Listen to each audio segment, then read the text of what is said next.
वर्णपतिन्नस्य no देजनमेवस्य शुकमेनाः प्रवरदातारन्तारिख ऊर्जन्नो देहिति विपदे चतुकपदे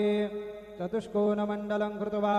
तदुपरि नैवेद्यपात्रं निधाय गायत्रीमन्त्रेण पात्रान् सम्प्रोक्ष धेनुमुद्राम् अमृतीकृत्य ग्रासमुद्रयां प्रादर्श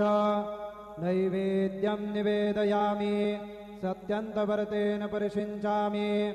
ॐ प्राणाय स्वाहा ॐ अपानाय स्वाहा ॐ व्यानाय स्वाहा ॐ उदानाय स्वाहा ॐ समानाय स्वाहा ॐ ब्रह्मणे नमः नैवेद्यमध्ये पानीयं समर्पयामि पुनर्नैवेद्यं निवेदयामि ॐ प्राणाय स्वाहा ॐ अपानाय स्वाहा ॐ व्यानाय स्वाहा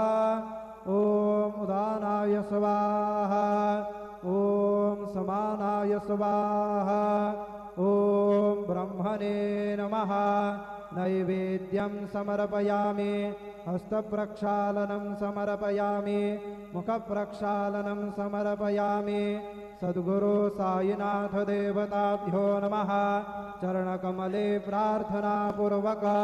नमस्कारान् करोमि तथा च मंगल आरार्तिक्य दीपं दर्शयामि